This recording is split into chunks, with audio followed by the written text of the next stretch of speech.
أرواح جميع مشايخنا ومعلمنا ولجميع المسلمين والمسلمات والمؤمنين والمؤمنات ومنة الشفاء والصحة والعافية والسلام والبركة والنصرة في الدين والدنيا والآخرة لنا ولوالدينا ولمشايخنا ولمعلمنا ولأهل بيتنا أجمعين ولإخواننا المسلمين والمسلمات خصوصا للشيخ يا محمد بخير حفظه الله تعالى ببركة سورة الفاتحة. أعوذ بالله من الشيطان الرجيم. بسم الله الرحمن الرحيم.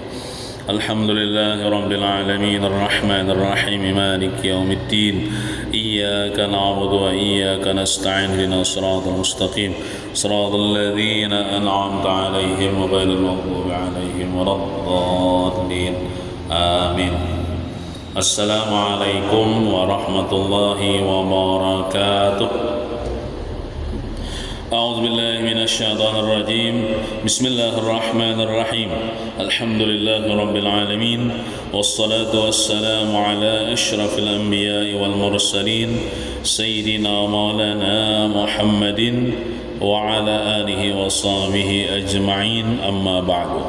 سبحانك لا علم لنا إلا ما علمتنا إنك أنت العليم الحكيم ولا حول ولا قوة إلا بالله العلي العظيم.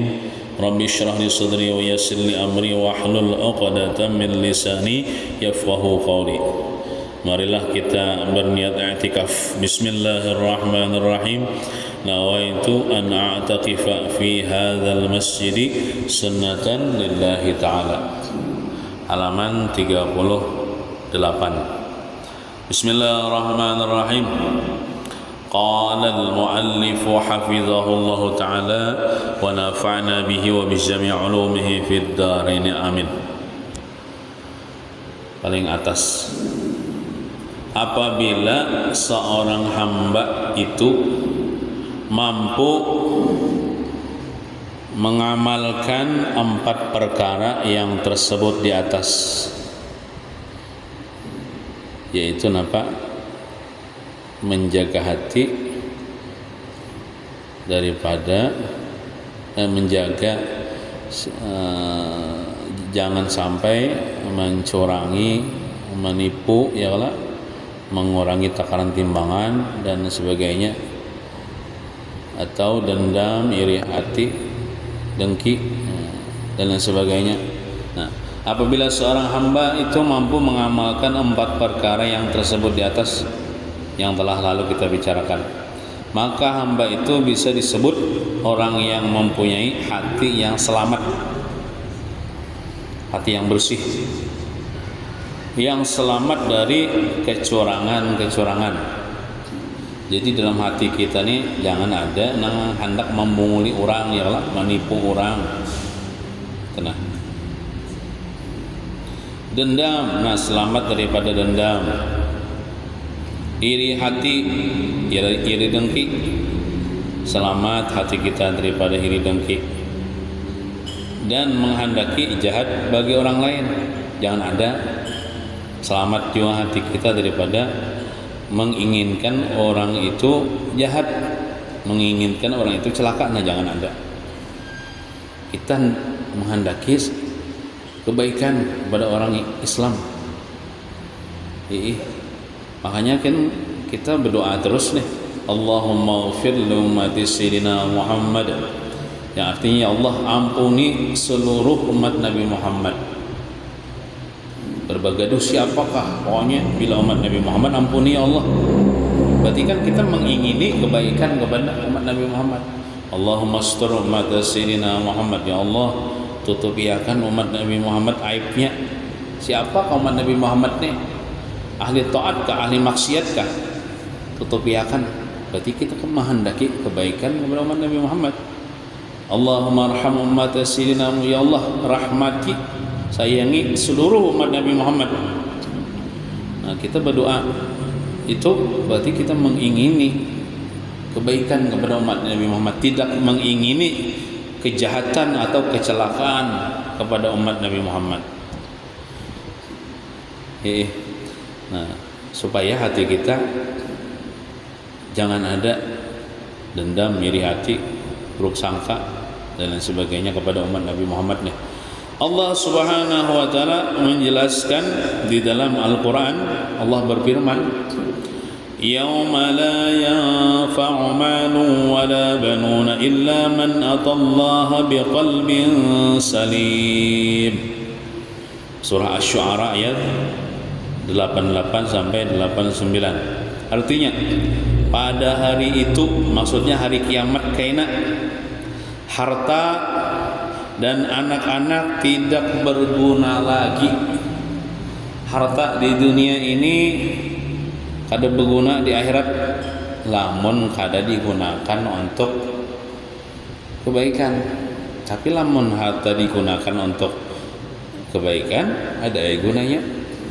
Anak-anak kada ada gunanya juga, kada menolongi kita maksudnya. Nah, kecuali anak yang saleh, ya Allah.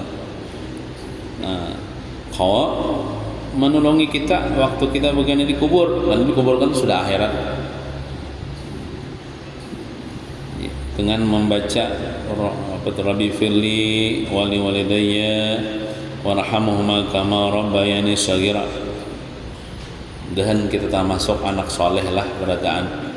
Nah, jadi supaya kita jadi anak soleh, makanya kita membaca doanya tuh, tentang mendoakan kuitan kita, terutama kuitan kita yang sudah dikubur. Rabbi firli wali walidayya warhamhuma kama rabbayani shaghira. Karena dalam hadis itu kan, awwaladin salihin yad'u lahu, yang dapat memberikan manfaat kepada mayit yang sudah meninggal dunia, di antaranya apa? Dia mempunyai anak yang saleh. Tandanya apa?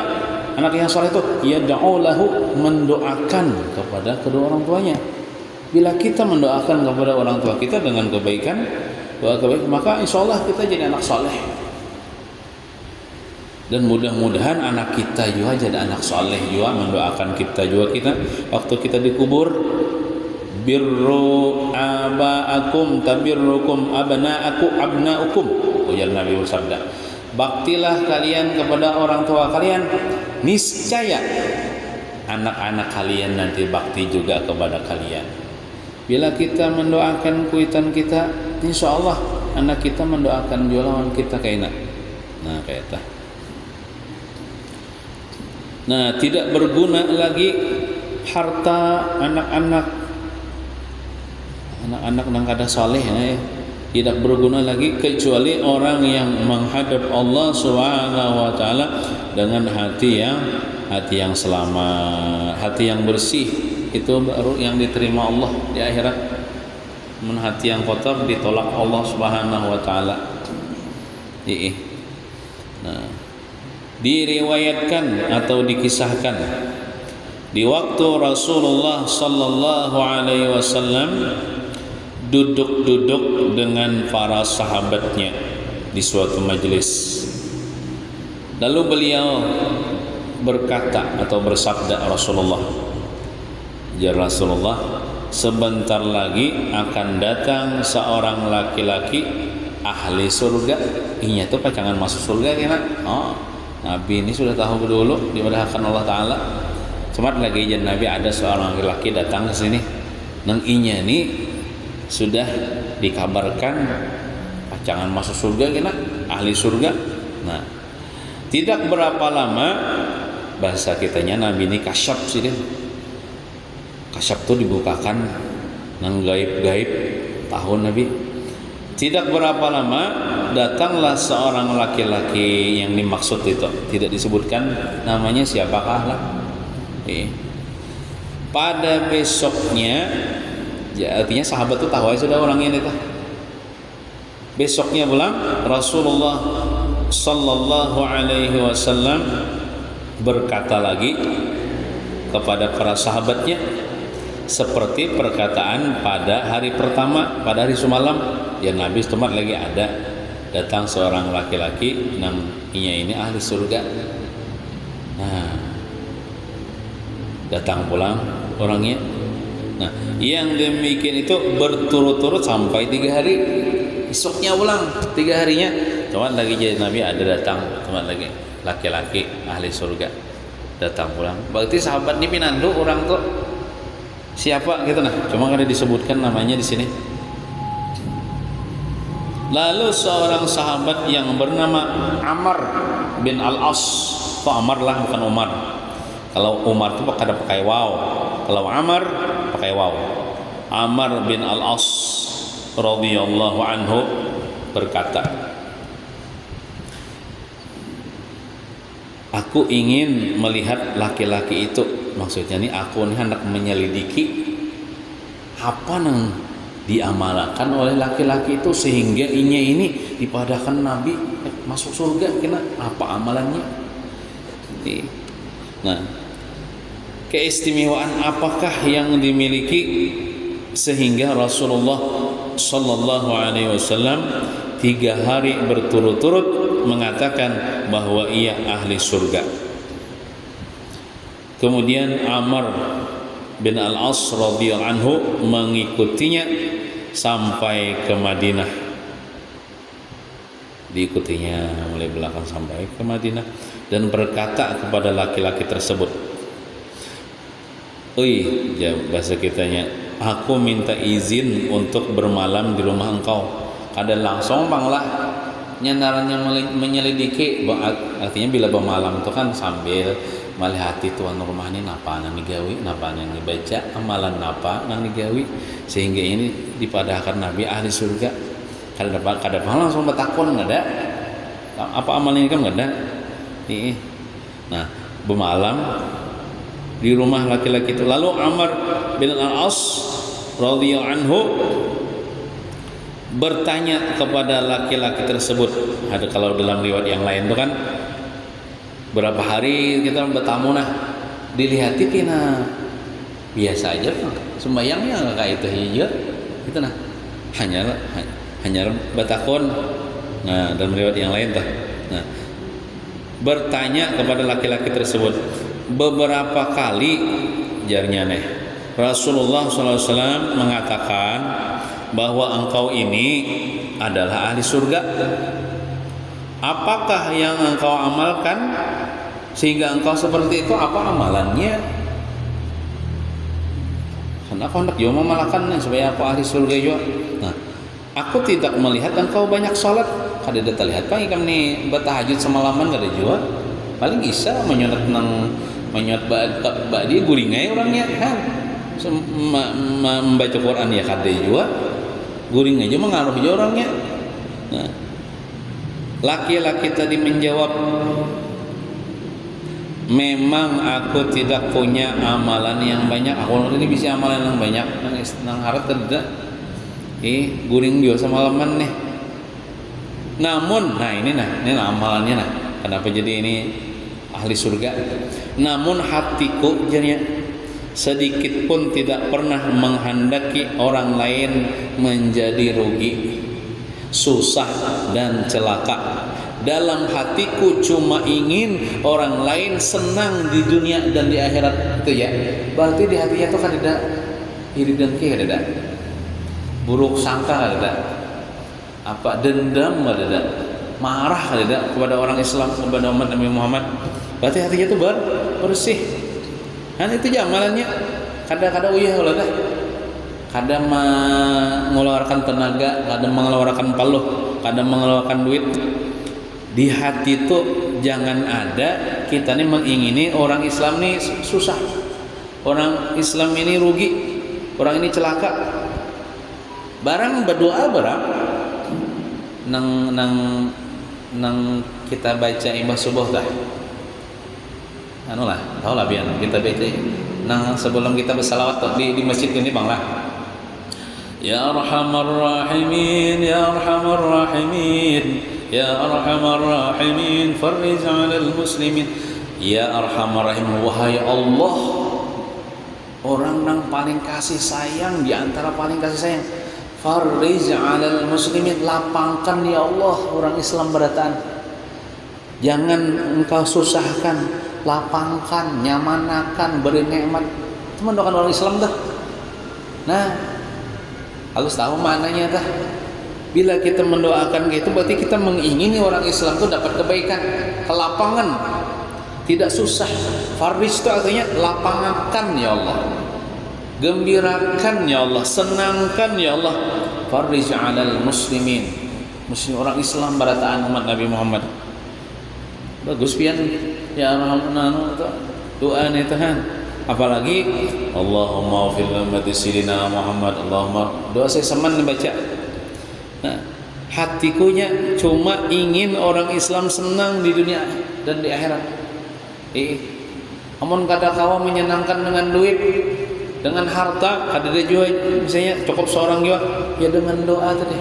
Ya jualan bila duduk di pelatar melihat orang lalu akan sama mudahan anaknya ini jadi anak yang soleh. Nah, lihat misalnya orang berdagang mudahan di sini ini berdagang berberkah dagangannya, payu dagangannya, dapat yang halal supaya sidin selamat dunia akhirat. Lalu misalnya orang maksiat mudahan sidinnya bertobat, dia muni Tuhan supaya sidin di akhirat selamat. Nah itu mengingini kebaikan kepada orang Islam.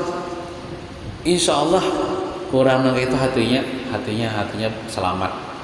Hatinya selamat daripada membenci orang, menghina, meremehkan, merendahkan. Jangan ada tuh di hati kita. Lamun kita hendak masuk surga, lamun kita hendak kayak orang dalam hadis ini min ahlil jannah ya Nabi kan.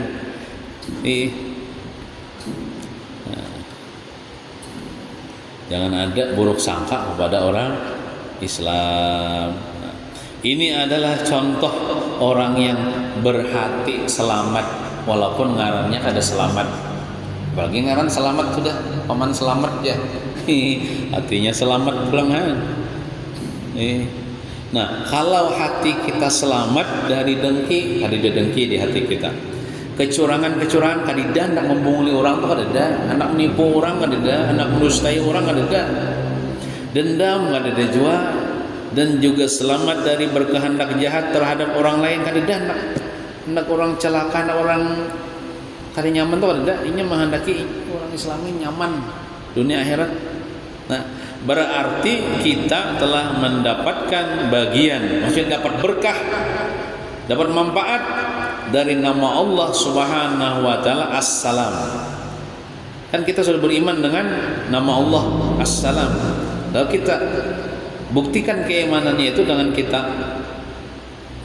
menjadikan mengatur hati kita, jangan sampai hati kita ini kada selamat, harus selamat. Dan berhak pula untuk disebut Abdus Salam. Walaupun ngaran misalnya Anang misalnya Allah ada bapak, tapi pangkatnya Abdus Salam, hamba daripada Allah As-Salam. Nah, karena hatinya selamat, hatinya bersih. Wallahu a'lam bissawab. Allah Ta'ala juga yang lebih mengetahui dengan yang sebenarnya. Teruslah. Nah, jadi mudahan kita kaum amalkanlah, mudahan kita nih jangan sampai hati kita nih buruk sangka, iri dengki lawan orang Islam nih. Pokoknya baik terus ya. Nah, di antaranya kita buktikan dengan kita membaca doa tadi. Ya Arhamar Rahimin, Ya Arhamar Rahimin, Ya Arhamar Rahimin, farrij 'alal muslimin, tenang karena doanya nah. Lapangkan ya Allah, senangkan ya Allah, beri nikmat ya Allah orang Islam dunia akhirat. Orang Islam berataan. Kemudian ma'rifat kepada Allah Subhanahu wa taala, mengenal nama Allah Subhanahu wa taala Al-Mu'min atau Al-Mu'minu. Nah, jadi ada nama Allah taala tuh di antaranya Al-Mu'min atau Al-Mu'minu. Al-Mu'min adalah nama Allah Subhanahu wa taala yang ketujuh yang wajib kita percayai dan beriman dengan dia. Artinya kita percaya bahwasanya Al-Mu'min ini adalah salah satu daripada nama Allah. Al-Mu'min artinya ialah yang dinisbahkan kepadanya memberi keamanan. Nah, jadi arti Al-Mu'min itu Allah Ta'ala yang maha mengamankan atau memberi keamanan atau memberi rasa aman, dan yang menganugerahkan penyebab rasa aman. Contohnya kayak rumah itu kan, itu penyebab rasa aman. Rumah itu kan dengan sebab kita begadang di rumah aman daripada panas, aman daripada kedinginan. Tuhan juga tah maulah rumah kita tah penyebab rasa aman itu, serta menutupi jalan-jalan sesuatu yang menutup jalan-jalan sesuatu yang ditakuti. Artinya dengan sebab rasa aman itu lalu jalan-jalan nang di situ dikhawatirkan atau ditakuti itu ditutup oleh Allah Subhanahu wa taala. Hujjatul Islam Imam Al-Ghazali rahimahullah taala menjelaskan, Allah Subhanahu wa taala menjadikan di dalam tubuh manusia bermacam-macam perlindungan atau pengamanan. Jadi Imam Ghazali inilah bukan cuma ahli dalam ilmu agama, sidin juga ahli dalam ilmu kedokteran, ahlinya sidin ilmu kesehatan Imam Ghazali ini sidin. Nah, jadi Allah Ta'ala itu menjadikan di dalam tubuh kita ini bermacam-macam perlindungan atau pengamanan, baik yang zahir ataupun yang batin, dan banyak sekali menciptakan pengamanan untuk memelihara kelangsungan hidup manusia. Amun bubuhan kedokteran tahu benar tak? Nah, dengan lebih luas lagi Imam Al-Ghazali rahimahullah ta'ala menjelaskan pengamanan tubuh yang zahir itulah yang zahir seperti mata. Ini mata nih, ini bentuk pengamanan Allah kepada diri kita. Cobalah, nah dengan mata kita dapat melihat bahaya. Amun orang kada melihat kayak banyak melihat lo, kada bisi mata ya melihat lubak. Dengan kita ada bisi mata lalu melihat lubak beliung kita dari kada bahaya, terhindar dari bahaya. Itu Allah Ta'ala tuh mengatur. Mata ini banyak fungsinya. Iyalah. Ada kehitungannya.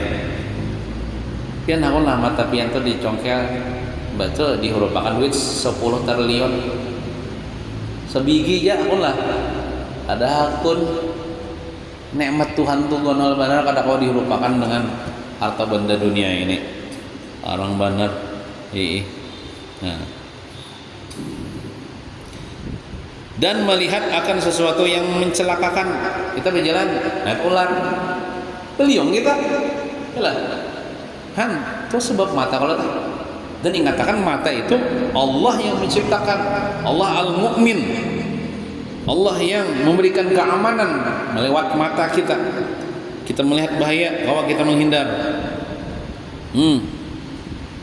Memilah-milih ya kalau kita hendak kawin melihat pula adalah wah mau kada melihat pian bisa terpilih nang kayak apa kayak bentuknya. Nah, kita hendak kawin memilih begini melihat lo bungas pang ini mau patut pang nih. Ya kalau nyar hendak kawin misalnya kalau nah tangan pulang itu hanya mata tadi, tangan pulang juga termasuk pengamanan tubuh yang zahir yang Allah ciptakan nih. Dengan tangan kita bisa menangkis serangan yang datang. Siapa ada musuh menampar, menangkis dengan tangan. Ya Allah kada bincol gitu nih. Nah, banyak kayak lagi ya kalau fungsinya tangan nih. Nah, itu keamanan dari Allah melewat tangan gitu nih. Nah, ada itu tuh nang zahir lah disebutkan satu persatu banyak kayak ya Allah. Di antaranya tangan dan mata. Adapun pengamanan tubuh yang batin yang di dalam nih, yang di dalam awak kita nih. Nang dokter aja biasanya nang tahu tak? Yang tidak terlihat oleh mata yaitu yang disebut dengan hisnun hasin. Hisnun hasin. Apa itu maksudnya? Maksudnya setiap manusia ada mempunyai daya tahan tubuh yang mana Allah Subhanahu wa taala memberikan daya tahan tubuh itu dengan bertahap atau berangsur-angsur, dimulai dari rahim ibu. Kita dalam perut ibu kita adalah kisah lamas. Ya, kecuali hendak beranak misalnya lambat takinum banyu tutuban misalnya, iyalah. Tapi selama kita dalam perut ibu tuh aman-aman aja kita, iyalah. Makan minum kita melewat ibu kita, ya Allah saluran kita. Benak kau aja ya, walaupun di situ. Hidup saja, itu Allah Ta'ala mengatur mulai dari rahim ibu, perut ibu maksudnya. Nah, daya tahan tubuh sudah diberikan sedikit demi sedikit sehingga sampai pada puncaknya pada umur 30 sampai umur 40 tahun manusia sudah mendapatkan daya tahan tubuh yang sangat kuat untuk melindungi dirinya dari berbagai macam penyakit. Ujar kalau dalam dunia kedokteran kita nih seberataan di tubuh kita nih bisa namanya antibody. Yalah. Antibody itu merupakan bagian dari sistem kekebalan tubuh yang berperan dalam melawan penyakit. Contoh misalnya kita garing, panas, itu biasa aja tuh. Jadi neng itu bakalahi, ibaratnya bakalahi. Nah, biar karena diobati kita ambil akhirnya. Cuman kita kadang-kadang kada tahan, ya Allah mari itu loh mencari obat.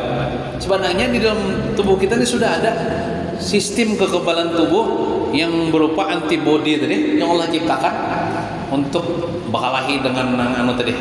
Kan? Itu ujar buahan kedokteran mangita. Sudah Tuhan ciptakan udah lengkap aja dalam tubuh kita nih. Nah, kemudian sesudah 40 tahun ke atas, umur semakin bertuha, daya tahan tubuh mulai ditarik oleh Allah Subhanahu wa taala juga sedikit demi sedikit. Nah, lalu pina tak kurang lah sedikit. Nang umur 30, 40 nah tuh nang haratan nang anunya apa itu sempurna nang antibodinya di awak.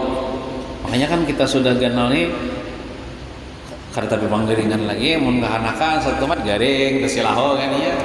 Anu belum lengkap diberi Tuhan, belum belum sempurna tak? Belum sempurna. Jadi yang menciptakan daya tahan tubuh adalah merupakan bagian dari nama Allah Subhanahu wa taala Al-Mu'min. Al-Mu'min Allah Subhanahu wa taala maksudnya. Allah menciptakan tubuh kita, Allah menciptakan antibodi tubuh kita, menciptakan daya tahan tubuh kita. Baik Al-Quran maupun Al-Hadis telah menjelaskan bahwa semua kenikmatan yang ada di dalam dunia pastilah mengandung akibat yang tidak baik. Seperti nasi. Nasi itu ada juga amun kebanyakan ya Pak, apalagi misalnya orang apa tuh kencing manis. Orang kencing manis itu bila makan nasi bisa bertambah. Kenapa? Di dalam nasi itu ada kadar gulanya. Makanya sebagian orang kencing manis tehnya atau gula darah kayak orang makan kentang aja biasanya. Nah, diantaranya guru ulun makan kentang sini, menghindari makan nasi. Nah, karena di nasi itu ada akibat nang kada baiknya. Selain mengenyangkan ya Allah bahan pokok makanan kita, cuman ada juga. Nah, coba dengarkan dulu lah sampai habis. Air itu kan ada juga akibat yang tidak baiknya. Nah, gula itu juga dan lainnya masuk uyah ya Allah, atau lombok yalah, cabai dan sebagainya. Nah, semuanya ada mengandung racun di sini. Bukan racun yang mematikan lah, nang maulah ya adalah tubuh kita tuh efek yang kada bagusnya itu nah bukan racun mematikan. Namun di sini nah kenapa tubuh kita tahan? Kita makan nasi tahan aja lah. Kada sakit-sakitan awak, minum air tahan aja, minum bergula, makan yang boyah mancok misalnya, balik mancoknya kayak royko pulang misalnya, cacap kacang, berarti lombok misalnya, nah, tapi awak kita kada garing apa-apa. Nah, namun kenapa tubuh kita tahan dan tidak sakit? Nah, ketika kita memakan atau memasukkan semuanya itu ke dalam tubuh kita, itu karena Allah Subhanahu wa taala yang bernama Al-Mu'min telah menciptakan dalam tubuh kita satu benteng berupa daya tahan tubuh atau antibodi tadi, atau pelindung dari segala macam racun. Jadi tubuh kita ini ada yang namanya penangkal racun. Nah, jadi alhamdulillah Allah Taala tuh memberi nikmat itu. Dan anehnya juga nang kita makan hijau, abang, kuning, putih. Nang kalorinya satu aja kuning warnanya. Kadang abang hijau tuh ada yalah. Kita bakami juga putih juga, nang kita kinum satrop kopi nang keluar putih. Nah, cuman nang bagusnya lagi ya kalau menurut sunnah Nabi nih, bila kita minum itu sunatnya berduduk.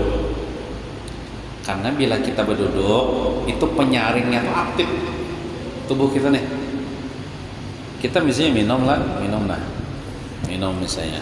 Nang diminum ini nang sehat juga bang ya, jangan minum arak, minum kayak ini, minum kita berduduk, kita duduk, entah itu berduduknya di lantai kah, di kursi kah, atau bedang, pokoknya berduduk minum kita. Bismillahirrahmanirrahim, minum.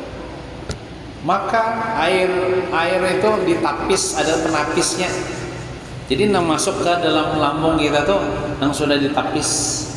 Tapi kalau kita berdiri minumnya, walaupun berdiri itu kan haram, makruh, bila kita begini itu tatapisnya itu kada aktif, makanya masuk dan kata besarin masuk ke dalam lambung kita, ya kurang menyehatkan banget. Nah itulah hikmahnya kenapa Nabi itu mensunahkan bila duduk minum itu berduduk. Selain diteliti dalam ilmu kesehatan kayak itu, di dalam tubuh kita ada namanya penyaringnya nih, saringnya bila kita berduduk nih aktif penyaringnya nih. Nah, bagus akhirnya masuk ke kita tuh, ke lambung kita tuh. Nah, seorang anak kecil yang masih belum sempurna juga diberi daya tahan tubuh. Kekanakan tuh ada juga antibodinya nih.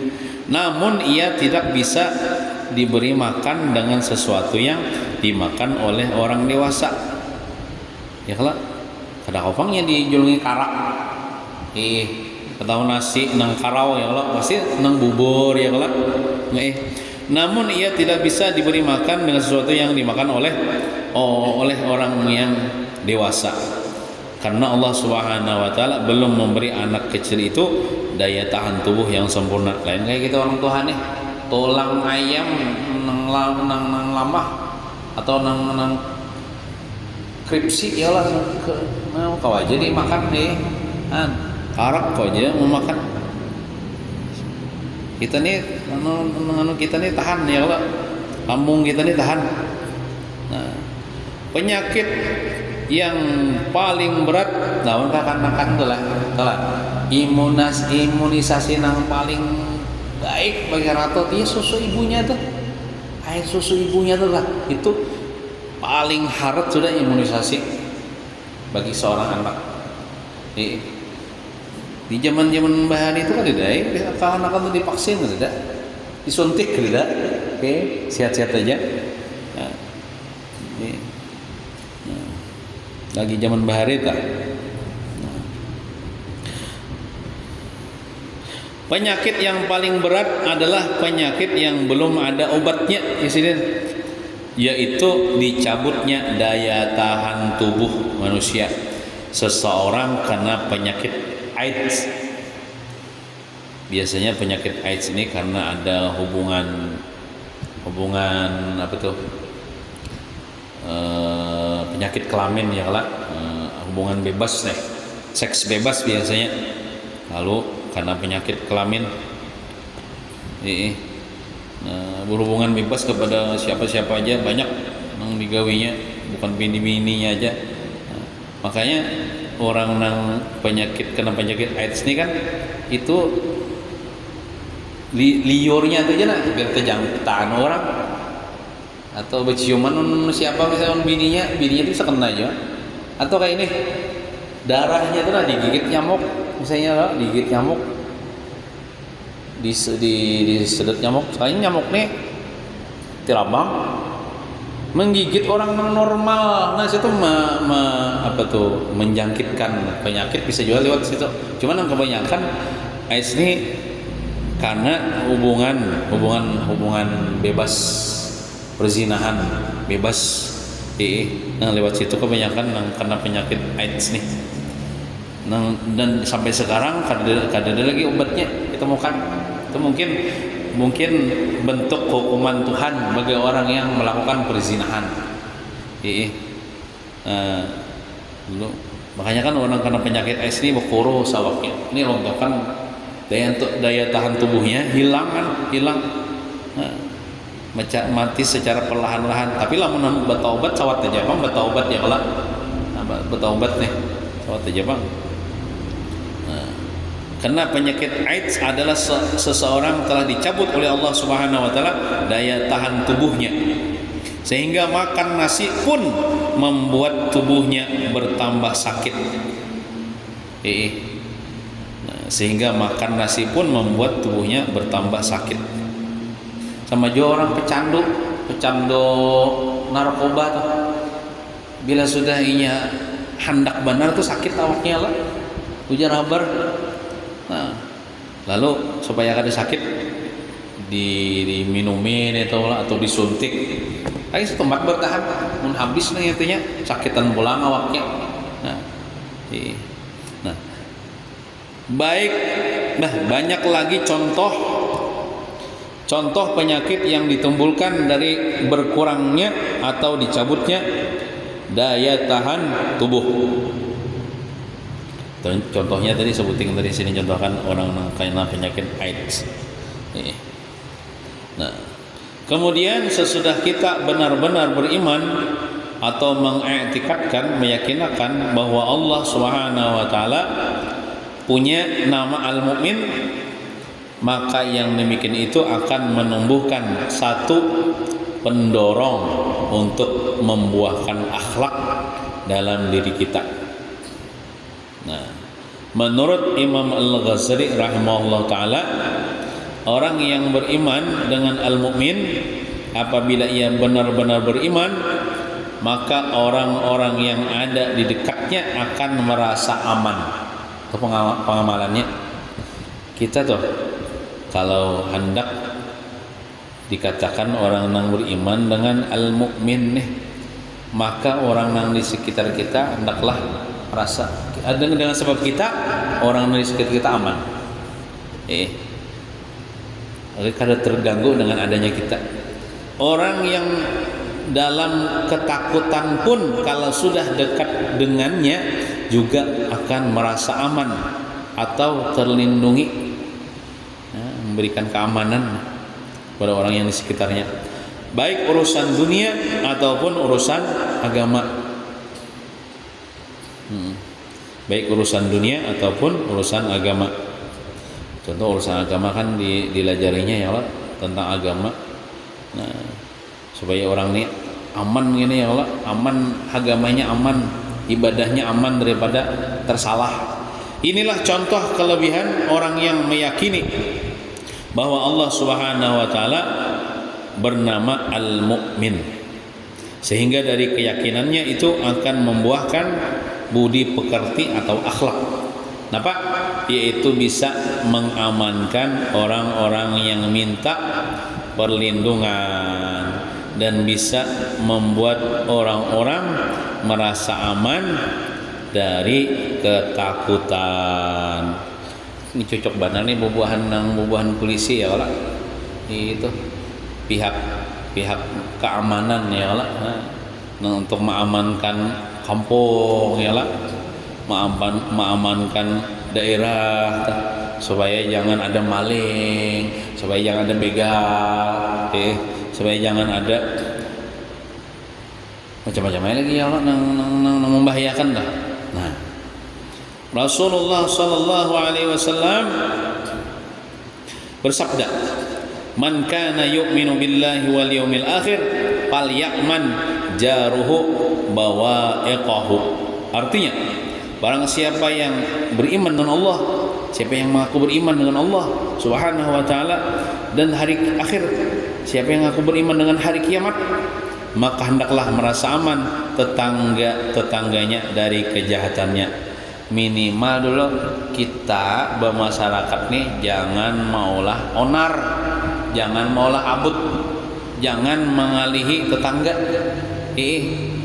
jangan mengganggu tetangga kita. Dengan sebab ada kita di situ orang aman-aman saja.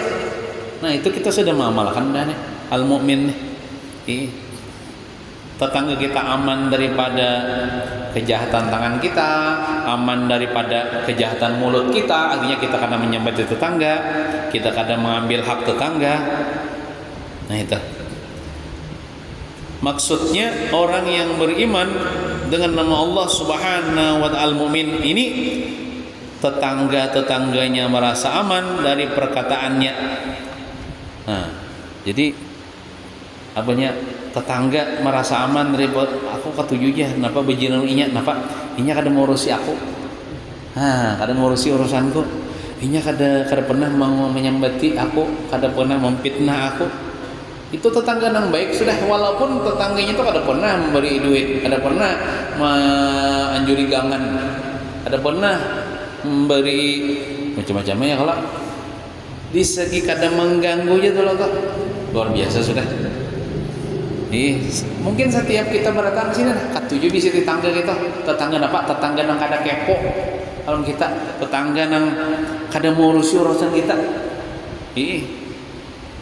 Kayaknya setiap kita ini mengingin bisa tetangga kayak itu. Nah, itulah sebaik-baik tetangga kayak itu. Tetangga yang beriman kepada Allah, beriman hari kiamat, tandanya kayak itu. Nampak kada mengurusi urusan orang, kada kepo. Lawan urusan tetangganya, kada menjolimi, kada menyembeti. Nah, dan dari tingkah lakunya serta dari perbuatannya, tingkah lakunya, perbuatannya kada pernah menyakiti tetangga, kada pernah menyinggung tetangga. Nah, walaupun misalnya nih halaman bersamaan ya Allah, halaman bersamaan nih, bersebelahan nih ya Allah. Nah, ada misalnya mangga tetangga nih, condrong ke halaman seorang nih, gugur, ya tuhnya kada mau ambil nang mangganya itu. Nah dibulikakannya ulang, nah ampun bian dia tergugur ke halaman ulun, nah jadi nang tetangga ambil hajar, nah mau ambil itu ya. Jadi walaupun kita bertetangga ya Allah, nang mangganya itu condrong ke halaman kita dan gugur ke halaman kita, jangan juga kita mengambil. Kita pedahakan ampun bian gugur, nah ulun bulikakan. Kayaknya mun tetangga nang baik kada puran nya ambil hajar. Nah, itu tetangga nang baik kita. Ada mungkin inya nang diambilnya itu, nah jadi malah dibulikakannya pulang, ambillah kada apa-apa aja. Hendak putik hal lagi aja. Itu tetangga nang baik kita. Jadi kita sebagai tetangganya juga jangan semena-mena ya Allah. Nah kayak itu. Bersifat wara.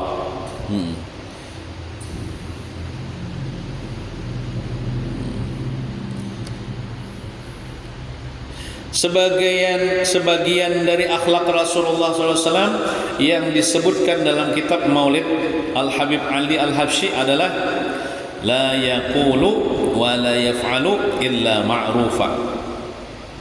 Artinya tidak berkata oleh Rasulullah SAW dan tidak berbuat Rasulullah kecuali yang ma'ruf, yang baik. Jadi yang diucapkan Nabi itu pasti yang baik, yang diperbuat Nabi itu pasti yang baik. kepada siapakah, wabil khusus kepada tetangga.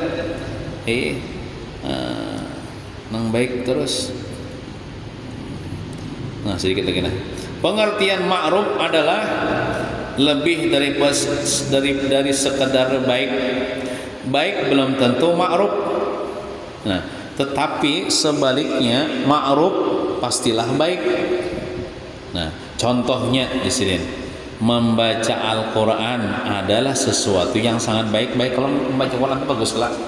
Membaca Quran, mengaji. Nah, namun apabila membaca Al-Quran itu dengan nyaring suaranya nih, yang mengakibatkan mengganggu orang lain yang sedang tidur atau lainnya, maka membaca Al-Quran seperti itu belum dikatakan ma'ruf, bisa malah berdosa. Kita bertetangga misalnya malam-malam misalnya horatan orang guring jam 1 membaca Quran nyaring. Nah, sehingga orang ini terbangun daripada dirinya terganggu, itu ada lagi ibadah, ada lagi kebaikan, bisa jadi dosa. Nah, makanya kalau kita di masjid gini ya Allah, kita nang batadarusan Quran nang imbah tarawih itu ya kada sampai jam 11 juga tuntungan. Gitu nah. Ada saat orang tidur ya Allah. Yang kayak kita pengajian malam ini paling mic dalam aja, ada pakai mic keluar. Tapi orang istirahat. Nah, walaupun ibadah nih, tapi kalau salah caranya mengganggu orang, itu kada dikatakan ma'ruf. Nah, demikian pula menyuruh orang berbuat kebaikan atau melarang dari kemungkaran adalah baik, namun mesti dengan jalan yang baik pula. Menyuruh orang berbuat kebaikan, contohnya apa ya? Nah, menyuruh orang berbuat kebaikan tapi dengan cara yang salah, atau melarang dari kemungkaran tapi dengan cara yang salah. Ya harus berilmu juga ya ta. Jangan salah ta. Nah, dari asma Allah Subhanahu wa taala yang 99 atau Al-Asmaul Husna, kenapa Al-Mu'min itu terletak pada urutan yang ketujuh dari asma Allah Subhanahu wa taala tersebut?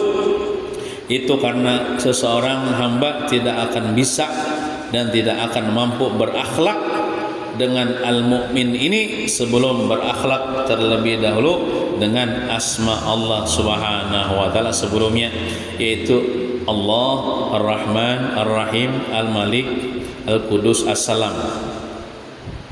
Jadi orang tuh kada kawa mengamalkan Al-Mu'min amun nang nama-nama Allah Subhanahu wa taala nang sebelumnya tah ada diamalkan. Contoh lah Ar-Rahman lah atau Ar-Rahim lah. Kan Ar-Rahman Ar-Rahim itu kan maha pengasih, maha penyayang. Maka kita dituntut juga kasih sayang kepada tetangga.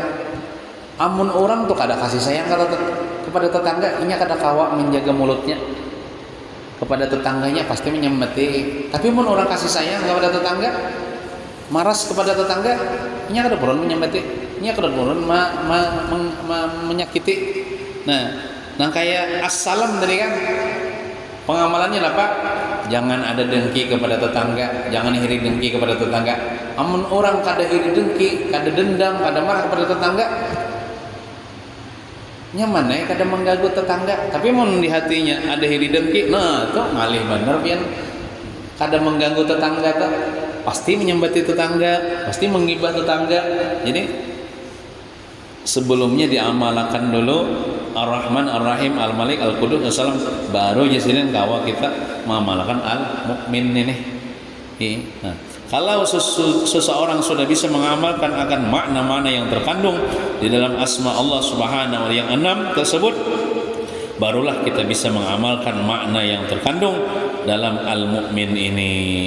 Sebaliknya, seseorang tidak beriman atau belum mengamalkan makna yang terkandung dalam asma Allah Subhanahu wa taala yang 6 tersebut, maka tidak akan merasa aman orang-orang yang di dekatnya. Artinya bila di hati kita nih masih dendam, masih buruk sangka, kada kasih sayang dengan orang, kada kawa kita menjaga mulut nih, kada kawa kita menjaga hati nih, kada kawa kita menjaga anggota tubuh kita daripada menyakiti orang. Pasti kita menyakiti orang.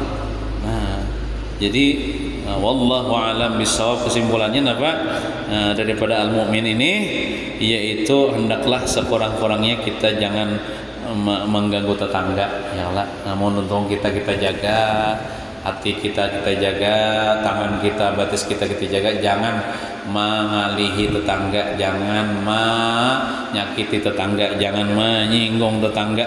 Amun kada kau berbaik-baik, kada kau berbuat baik kepada tetangga, minimalnya jangan misalnya membunyikan TV, ya kalau jangan nyaring-nyaring, atau misalnya membunyikan salon dangdut kan misalnya, bisi di rumah, nah apalagi ini kan zaman headset ya, kenapa pakai headset lagi, kada mengganggu orang lagi, lagi bahari kan orang begadang salon, nah kadang-kadang sampai nah itu termasuk yang kada bagus ya dah. Mudah-mudahan kita seberatan selamat dunia wal akhirah, amin ya rabbal alamin. Sallallahu ala sayyidina Muhammadin wa ala alihi wasallam.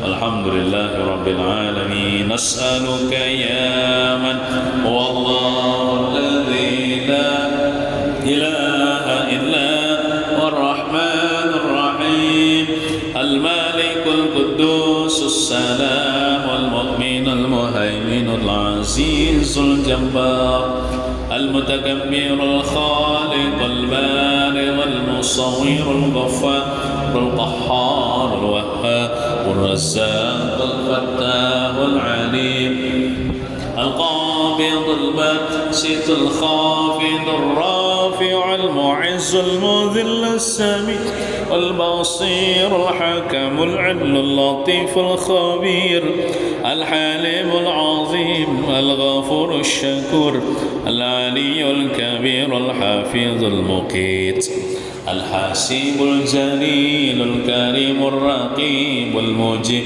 الواسع الحكيم الودود المجيد الباعث الشهيد الحق الوكيل القوي المتين الولي الحميد المحسن المبدع المعيد المحيي المميت الحي القيوم الواجد الماجد الواحد الصمد القادر المقتدر المقدم المؤخر الأول الآخر الظاهر الباطن الوالي المتعالي البر التواب والمنتقم العفو الرؤوف مالك الملك ذو الجلال والإكرام المقسط الجامع والغني والمغني المانع الضار النافع النور الهادي البديع الباقي الوارث الرشيد الصبور الذي ليس كمثله